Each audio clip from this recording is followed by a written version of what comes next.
There is a dog by the door right now, not barking, not pacing, not destroying anything, just sitting, spine straight, eyes fixed on that thin line of light at the base of the door, breath slow and even, waiting. You've seen this. Maybe you've lived with it. You walk out, and somewhere behind that door, a creature arranges itself in perfect stillness and holds that position for minutes, for hours, sometimes for an entire day. No distractions, no complaints, no negotiations. Just an unwavering orientation toward the place where you disappeared. The easy explanation is habit. Dogs are creatures of routine, people say. He's not waiting for you. He's waiting for dinner, for the walk, for stimulation. Behavioral conditioning. Pavlovian response dressed up in fur and big eyes. Or maybe it's anxiety. Separation anxiety, the internet tells us, is one of the most common behavioral disorders in dogs. The waiting, by this reading, is a symptom, a stress response, an animal who never learned to self-regulate, a small psychological wound expressed as vigil. And perhaps there's a third version, the romantic one. He loves you unconditionally. He waits because you're his whole world, a sentiment so worn down by repetition that it has stopped carrying any weight at all.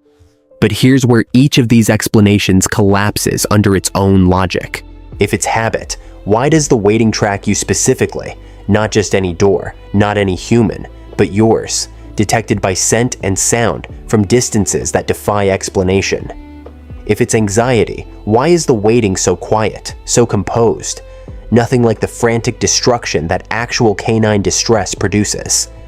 And if it's simply unconditional love, a phrase used so freely that it has become nearly empty, what does it actually mean for a creature to love without conditions? What would that look like in a body? What would it look like in a behavior? The dog by the door is not a symptom. It is not a reflex, and it is not a cliché. What it is might be the most philosophically precise demonstration of something we claim to value but almost never practice. Something that a French philosopher who died at 34 called the rarest form of generosity in the world. Because the question hidden inside this ordinary scene is not really about dogs. It's about whether you have ever, in your entire life, truly waited for another person without wanting something back from them in return. In 2015, a team of researchers at Azebu University in Japan published a study in Science that permanently changed how we understand the human-dog bond. They measured oxytocin, the neurochemical most strongly associated with maternal bonding, trust, and deep social attachment, in both dogs and their owners before and after mutual interaction. The result? When a dog gazes into a human's eyes and the human gazes back, both species trigger a reciprocal surge in oxytocin, the same biochemical loop that connects a mother to her newborn child, the same cascade of molecular recognition that evolution developed for the most irreplaceable bond in mammalian life. Dogs had, across 15,000 years of living alongside us, infiltrated that system completely. What makes this extraordinary is what it implies about waiting.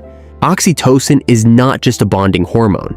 It is specifically tied to proximity seeking, to orientation toward an attachment figure, to the biological drive to remain near the one who represents safety and connection. When that figure disappears, the system doesn't deactivate. It holds. It waits. The dog by the door isn't running on habit. It is running on the same neurological hardware that makes a child stand at a window watching for a parent who is late. The same hardware that makes you check your phone for someone you're worried about. The difference is that you check your phone for 100 other things too. The dog doesn't. And that distinction is where the philosophy starts to crack open something uncomfortable. Simone Weil, writing in France in the early 1940s, in the middle of a war that would kill her at 34, arrived at a conviction that most of us spend our lives avoiding. She wrote, in Gravity and Grace, that attention is the rarest and purest form of generosity, not kindness, not love in the word's casual usage.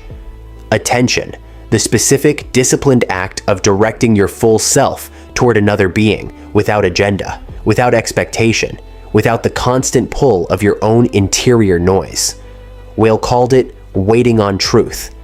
She described it as a state in which thought becomes empty, not passive, but cleared, detached from desire, receptive without grasping. In her framework, to truly attend to another person meant suspending everything you think you know about them, everything you need from them, everything you're preparing to say, and simply remaining present to what they actually are. To attend means not to seek, she wrote, but to wait. She considered this almost impossible for human beings. She called it a miracle when it happened. She spent her life trying to practice it and believed most people never managed it at all. The dog by the door has been doing it for 15,000 years. The relationship between humans and dogs is not a footnote in natural history. It is, according to research published in Nature Communications, a case of genuine parallel coevolution. The brains and digestive systems of dogs and humans have been rewiring themselves in corresponding directions for tens of millennia, shaped by the same environments, the same pressures, the same shared conditions. Dogs did not simply adapt to humans, they evolved with us. The bond is written in both genomes simultaneously. This matters for understanding the waiting, because it means the dog's orientation toward you is not learned behavior in any simple sense. It is phylogenetic. It reaches back further than any single animal's lifetime, further than any particular training or relationship. What looks like devotion from the outside is, from the inside, something closer to what Aristotle called philia in its highest form. The kind of friendship not built on utility or pleasure, but on a recognition of the other as genuinely good, as something worth orienting your entire being toward for its own sake. Aristotle argued in the Nicomachean Ethics that true friendship required virtue in both parties, and he famously excluded animals from its full expression on the grounds that they lacked rational moral agency. But the question his framework quietly raises and never resolves is this: if one party in a relationship gives unconditionally, without calculation, without the corruption of self-interest, and the other party does not, which one is actually practicing the higher form? Philosophy now posed this exact problem in its analysis of Aristotle and animals. In practice, there may be shared affections, loyalties, and reciprocal obligations even between man and dog. And then it stops, because the logic becomes uncomfortable. The dog at the door has no concept of whether you deserve its waiting. It doesn't tabulate.